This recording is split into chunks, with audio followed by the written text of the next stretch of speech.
हमारा जो उत्थान का मार्ग है वो अजीब अजीब तरहों से भरा हुआ है, और जिसको कि हम मानने को तैयार नहीं होते कि ये कोई गलत चीज़ हमारे अंदर है। अब सहयोगियों के भी साथ ऐसी बात होती है, नहीं ऐसा नहीं। जैसे अभी शिवरात्रि की पूजा हुई, शिवरात्रि हमने कहा है कि उस दिन शिव जी प्रकट हुए थे संसार में, उन्होंने सदाशिव का स्थान लिया था, बहुत बड़ी चीज़ है।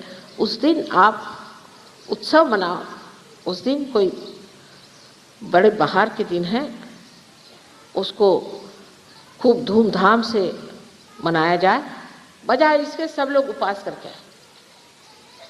पूजा हुई रात में, करते करते 12 बज गए, 1 बज गया, तब कहीं पूजा खत्म हुई। सबकी शक्लें ऐसी कि जैसे पता नहीं कहाँ से मार पीट करके आए। अरे मैंने कहा क्या हो गया? कहले माँ सवेरे से उपवास से थे। काहे, क्यों थे?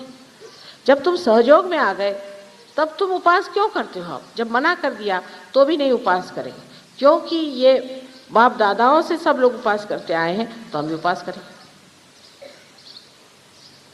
आपके बाप दादाओं ने अगर कोई गलती करी हो तो उसे क्यों करना? आपके बाप दादा कुछ पैंट पहनते नहीं थे, धोतियाँ पहन के घूमते थे, तो आप लोग भी धोती पहन के घूमते हैं? आज जब आपको पता है कि उपवास करना सहयोग में बिल्कुल मना है, हाँ आप उपवास करिए, अपने शरीर के लिए करिए, पर शिव जी के नाम पे तो कम मत करिए। शिव जी के नाम पे उपवास करना तो मेरी समझ में कभी नहीं आता है कि वो तो कभी भी उपवास नहीं करते थे। उनको कुछ नहीं मिला तो वो जो चीज़ जितना भी विष होता था उसी को पी जाते। ऐसे शिव जी के जन्म पर सब लोग उपवास करते हैं। तो सहयोग में भी हम लोग दोनों चीज़ के साथ चलते रहते हैं।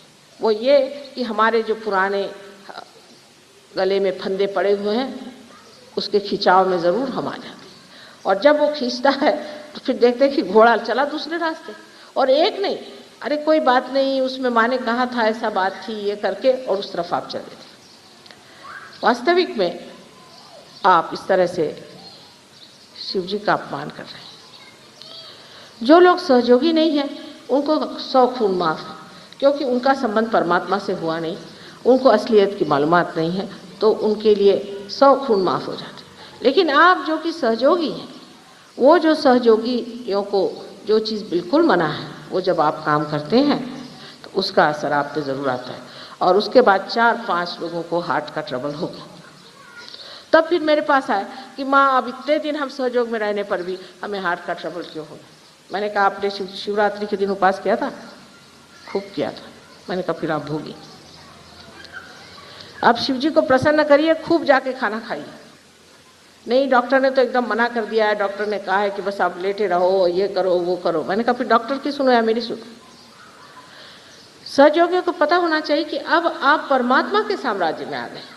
जब आप परमात्मा के साम्राज्य में आ गए तो जो चीज़ें नहीं हैं वहाँ पर वो हम कर नहीं सकते। जो इस देश का नियम है वो इंग्लैंड देश का नहीं है। इसी तरह से परमात्मा के देश का जो नियम है उस नियम के अनुसार चलना चाहिए। छोटी छोटी चीज़ों में आप लोग कभी कभी फिसल पड़ते हैं। जैसे परसों मैंने बताया था कि एक ऊर्ध्वगामी शक्ति है और एक अधोगामी है, जिससे हम नीचे की ओर चले जा रहे हैं। तो हम लोग जैसे बंदर के जैसे कभी तो ऊर्ध्वगामी पे रहते हैं और कभी अधोगामी पे जाते हैं। तो इस तरह की कूद फान करने से आप किस तरह से ऊपर उठ सकते हैं। बहुत बार लोग प्रश्न भी करते हैं कि माँ किस तरह से किया जाए। एक ही डोर को पकड़ लीजिए, एक ही तरह से चलिए, उसको समझ लीजिए। कोई आप उपवास करें न करें मुझे तो कोई फर्क नहीं पड़ने वाला। ऐसा तो नहीं है कि आप उपवास कर रहे हैं उससे कुछ मुझे पैसा मिल जाएगा, या उपवास नहीं कर रहे हैं तो कोई हलवाई को पैसा मिल जाएगा। सब चीज़ मिला करके क्या है कि अत्यंत गहरी और सूक्ष्म है, वो उथली चीज़ नहीं है, बड़ी गहरी चीज़ है, और इसका संबंध आपके समझ से है। अगर आपके अंदर शून्यता नहीं हुई तो सहयोग ऐसे तो फैलेगा लेकिन आपको ऊंचा नहीं उठाएगा। ऊंचा उठाने के लिए बहुत ज़रूरी है कि आप इसकी गहराई को पहले समझ लें। आज यहाँ पर अधिकतर सहयोगी हैं, नए लोग कुछ कम हैं। उनसे तो कुछ मैं कह नहीं रही हूँ, क्योंकि उनको कुछ कहने से वो अभी भाग खड़े हो जाएंगे कि ये तो कुछ और ही बात बता रहे हैं, हमको तो ये छोड़ना पड़ेगा, वो छोड़ना पड़ेगा, वो छोड़ना पड़ेगा। अपने आप ही छूट जाता है, अपने आप ही ये चीज़ छूट जाती है। अब वैसे देखा जाए तो बहुत से लोग हैं इनकी अनेक बीमारियां आ जाती हैं, उनको पता भी नहीं चलता और उनको ये भी नहीं समझ में आता कि ये बीमारी आई कैसी, कब आई। पागल खाने में जब चले जाते हैं तब पता होता है कि हम पागल हो गए। उनको पता तो होता ही नहीं आखिर तक कि हम पागल हो गए, पर लोग बाग जानते कि हो गए पागल। वजह यह है कि अगर उनकी जागृति हुई होती तो शुरुआत होते ही लेफ्ट स्वादिष्टान आज्ञा की पकड़ाते ही समझ जाएंगे कि चल रहा हूँ उसी रास्ते पर, मुझे मानसिक व्यथा होने वाली है, फौरन उसको समझ में आ जाए और फौरन उसका इलाज वो कर सकता है और ठीक हो सकता है। पर अगर समझ लीजिए उसने इलाज किया ही नहीं और वही रास्ते पे चलता रहा, उधर कोई ध्यान ही नहीं दिया, तो अवश्य है कि आप उसी जगह पहुंचिएगा जहाँ पहुंचना है। पहले तय कर लेना चाहिए कि हमें पहुंचना कहाँ है।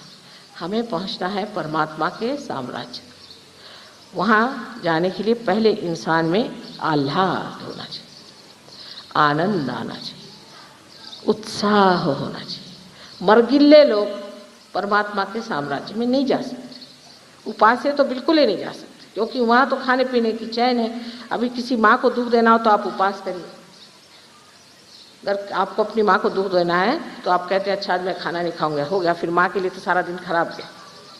और यही चीज़ है कि इतनी गलत छोटी सी चीज़ मैंने आज बताई, ऐसी बहुत सी बड़ी बड़ी चीज़ें हैं जिसको लेकर के हम उसमें उलझ जाते हैं, फिर राजनैतिक हो जाते हैं, फिर और किसी इसमें फंस जाते हैं, फिर और किसी इसमें फंस जाते हैं।